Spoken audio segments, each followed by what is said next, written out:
That's a very difficult one because, of course, what I suggest says a lot about me as a historian or about as a person or whatever. I suppose I've got a little sort of lead figurine of William the Conqueror on top of my computer, so I suppose that might be a good, very good indication there. I still, despite the bloody awful things that William the Conqueror does, but as a sort of historical figure, I think he's a very impressive, very interesting historical figure.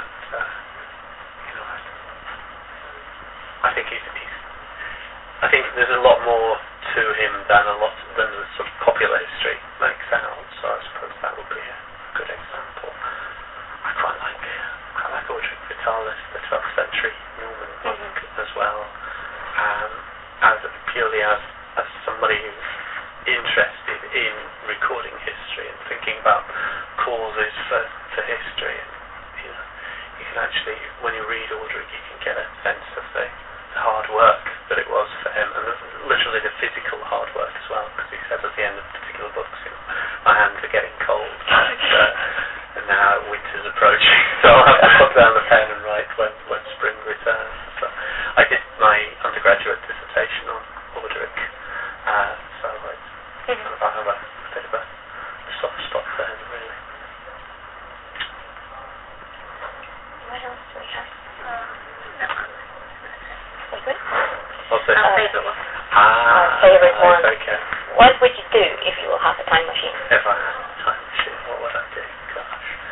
I mean, this is I suppose as a historian, what would I do with a time machine, as opposed to somebody who wants to sort of go back to 2007 and withdraw my money from that or something like that.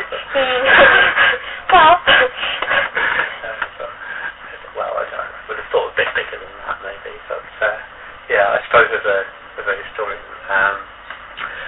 there's a number of things there's a number of sort of issues where you think, well, there are points where it would be nice to know just what was driving people at a particular time, or just what happened at particular points. Because there's things like Edmund Ironside dying at a very convenient moment in 1016.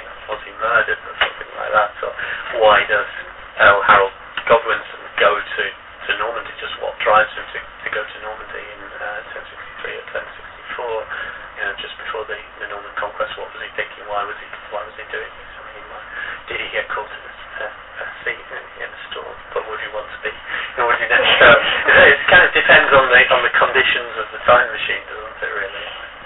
When I was a child, I had a book called The Time Traveller's Guide to the Viking World of the Vikings. I still have it actually. Cool. There was a sort of big helmet that they wore, and they just set the controls and could fly over these things, which meant that you're kind of out of danger, which would be the sort of way of thinking about it. Maybe I'm thinking too literally about the sort of time machine situation. I'm assuming that you'd just be a passive observer in these occasions. But so there's the sort of historical mystery question, but there's also the other things, the sort of sense of the flavour of a particular place. I mean, obviously archaeology and history can tell us a lot about the way things were done, but we're only getting little glimpses, and we're having to fill in a lot. And it would be amazing to find out that to sort of get a sense of the colours and the kind of language and the way that people act as well. Gestures. How do people stand? Is body language different if they stand close together? Things like that. How do they dress? Do they wear their finest clothes for particular occasions, or as we might assume, or do they just what?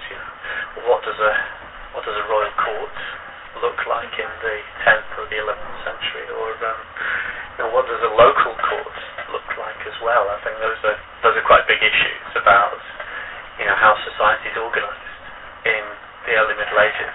Is how do people interact at a local level, and I think that will probably be the most interesting step of all. But given the choice, you just go and find out what happens.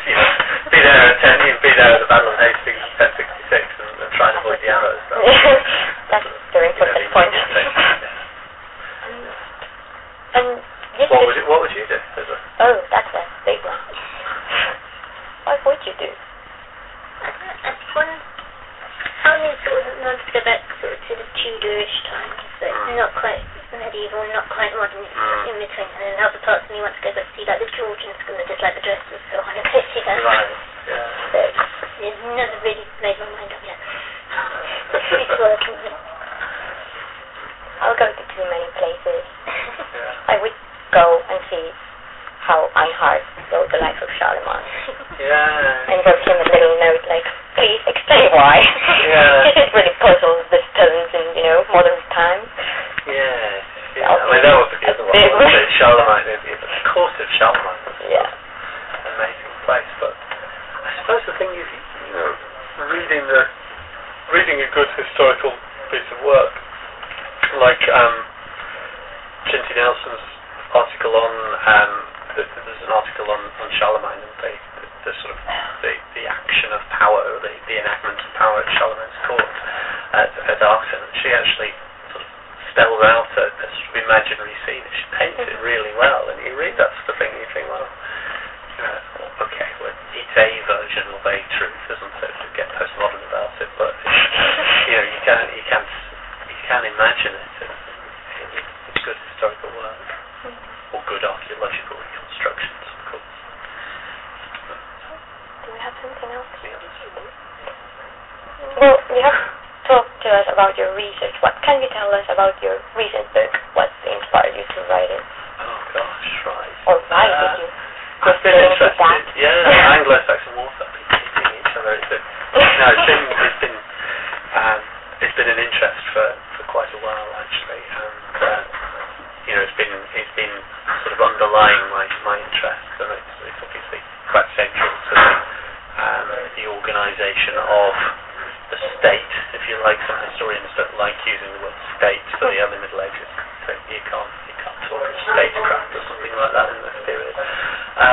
But because so much organisation, because it's so tied in with the way that people in power tended to organise themselves, both men and women, and it's a sort of central issue, and it's been dealt with by Richard Abels in the 1980s in terms of thinking about organisation in quite a sort of very detailed fashion and a very specific aspect of organisation. Guy Halsall's written quite recently on early medieval warfare, and he included the Anglo-Saxons amongst that, but I felt, and I mean this was the opinion of my editor, I mean that's also part of it, that I was asked to do it, but it was at a time when I was thinking it would be nice to do it, but my editor thought, this is a good moment to sort of take a look at perhaps the sorts of debates from the period.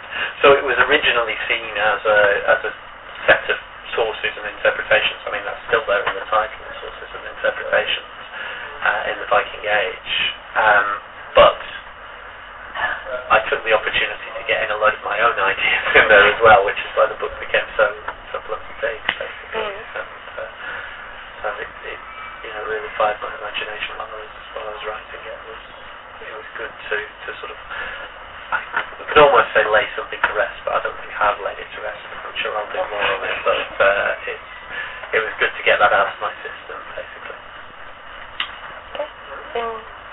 Just to finish with, is anything you expect from history students, or a message that you would like to send to new generations of students? Wow, right, that's big, isn't it? Gosh. The future, we need it. Yeah. I suppose the big thing is to read and make the most of the opportunities while you're here to be doing the studying. The vast majority of you will sort of, will look back on it and look back on the work, look back on the work with a sense of fondness, and doing that work is a great opportunity actually to sort of taking the opportunities to really indulge yourselves in the material, so to not simply be focused on the grades, but to actually try to get a sense of a historical period, or even even wider issues, more roundly and Mhm. you know, just to sort of enjoy what you're doing. I think that's an important thing. I know we're increasingly sort of expected to think about the sort of monetary value of degrees and you know, think about degrees as associated with employability, and that's an important element, of course. Yeah, but on the other side, there's a human achievement factor, and I think that's not always fully appreciated. Maybe that's the thing. Good. I can hope. Well, that's it. Thank you very much. Right.